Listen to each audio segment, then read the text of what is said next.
It's been a while since I covered a promotion that is near and dear to my own heart on this channel. I am, of course, talking about Cage Warriors, who had a recent event in Scotland this past weekend. Cage Warriors 176. And wasn't the main event because there was a one-night prize fighter tournament that was won by Team Renegades and Emil Brown. But in the fight before that tournament finale, you had the Cage Warriors lightweight champion George Hardwick back in action. He defended his title over 5 rounds, I guess, in the co-main event, you could call it, in Glasgow, Scotland. It was Glasgow, right? Let me just double check that. I didn't get that wrong, right? I got that right. Perfect. Okay. George Hardwick. Why am I making a video about George Hardwick? I'm sure a lot of people will be familiar with George either because you are a fan of the UK MMA scene and you know George because you've seen him fight, probably, or through his Contender Series performance, which we will get to in a little bit. George Hardwick, why am I making a video? One of my favorite fighters to watch.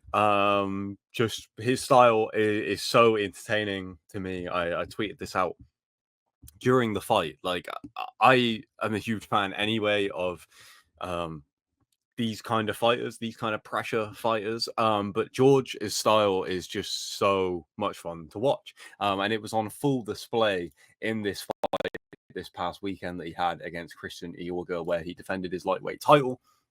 And it's the first time we've seen him fight in quite a while. George likes to be incredibly active, but he hasn't been able to as of late. I did speak to him in an interview for Violent Money TV ahead of this comeback, and we spoke about that a fair bit, and I will kind of give you the Cliff Notes version of that in a minute. But I would really, if you're a diehard MMA fan, go back and watch this fight. Go back and watch this performance from George Hardwick because it was a ton of fun. It was a dominant performance. He won every round, in my opinion, to defend this lightweight title. Takedown defense was excellent. Ability to scramble back up to his feet. These are the things that ultimately kept the fight standing, where he was always going to win this fight, in my opinion. George Hardwick has got some of the best body punches in the game. I've thought that in particular, the most notable thing about this fight, I thought his clinch game looked phenomenal. The elbows on the break, but also the knees when his opponent looked to clinch to try and get takedowns off of it. His opponent did get a sweep in the first round that was beautiful. But from that point on, it was almost like fool me once. He wasn't getting it again. And those knees and elbows were coming for him every time he tried to initiate that clinch. But man, it was good to see George the King Hardwick back in action, or King George, I should say, rather than George the King. Yeah, fantastic stuff. Let me pull up his topology here so we can talk a little bit about what has been going on with George as of late. So if you look here, Cage Warriors 176, this is the one that happened just this past weekend. He got a 5-round unanimous decision against Christian Iorga. And before that, it'd been a little bit of time since we'd last seen him. So he won the lightweight title at Cage Warriors 141. That's the fight against Kyle Driscoll. Defended the belt against Chris Bungard. Defended the belt against Jan Lias, which was a phenomenal performance, I thought, to get Jan Lias out of there that quickly, who, looks a real talent in Europe as well.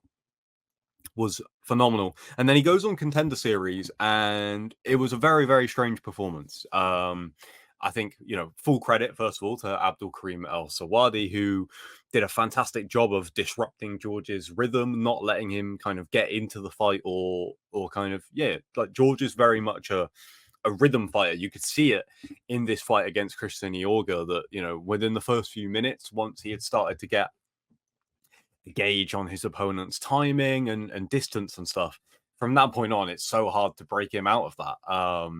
And he just took over for the rest of the fight, just constantly walking his opponent down, constantly throwing just beautiful combinations, such good shot selection and creativity as well.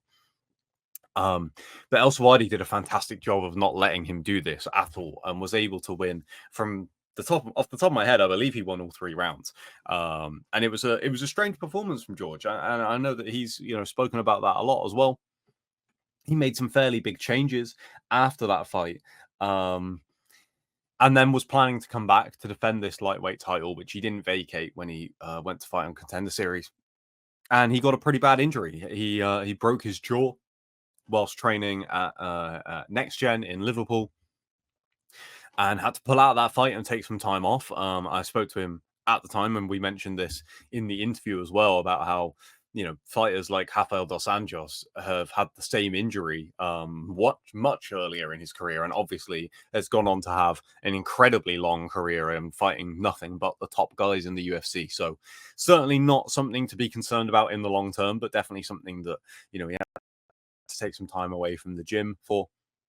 And in that time, obviously spent a lot of time watching tape and helping his brother Harry Hardwick, who of course is the Cage Warriors featherweight champion. Darren Till hilariously today posted that they are both like Jeffrey Dahmer, probably not realizing that Harry Hardwick went as Jeffrey Dahmer for Halloween last year. So well scouted, Till. Yeah, and I was really looking forward to George coming back earlier this year. I was hearing great things about how he was looking in training from his brother Harry, who I interviewed before that fight. And yeah, we had to wait a little bit longer, but it was worth the wait. I'm so glad to have George Hardwick back fighting in Cage Warriors. And obviously, the big question now is what's next for him, because I think that his performances in Cage Warriors, the wins over Carl Driscoll, Chris Bungard, Jan Lias, and Christian Yorga all show that he is a level above this kind of skill level in Europe right now. And I fully expected when he went over to the Contender Series for him to earn himself a contract, because his fighting style is so exciting. And also he's beaten some very, very tough guys during this run in Cage Warriors. Obviously it didn't work out for him. And so now the question is, what happens from here? I think probably another title defense, you would imagine. I would prefer it if it was over a more notable name, potentially someone who's already on the Cage Warriors roster. You have got the likes of Mason the Dragon Jones there, who I know has kind of said in the past that he's not too interested in fighting for the title. And I don't even know if he's going to be fighting in Cage Warriors next time out. It doesn't look like it. So probably not Mason, but somebody who's a bit more of a name, I think, would be fantastic if Cage Warriors are able to make that happen. But I understand that that's far easier said than done. But yeah, you'd imagine you don't see fighters come up short on Contender Series, go away, win one fight, and then come straight back. So I think George will probably need to have another fight in Cage Warriors. I suppose there is a potential that he just goes to another promotion. I do think that George is good enough to be in the UFC, and I think he would quickly become a fan favorite. His sense of humor is phenomenal. He's a showman, and like I said, his fighting style. I think he has one of the most entertaining fighting styles I've ever seen come through Cage Warriors. I'm a huge fan of Tony Ferguson's fighting style. Maybe not as of late. It's been some tough years being a big fan of El Kukui, but back when Tony Ferguson was in his prime, again, just entering that groove, and he was so hard to break out of it. And once you were in that, it was just a snowball rolling downhill. And that I kind of get that same feeling watching George. You just feel him, settle into a gear and then just keep going through the gears, keep breaking his opponent down. I mean, Iorga is tough, man. He took some devastating body shots, some leg kicks. The leg kicks were fantastic from George in this fight as well, I should say.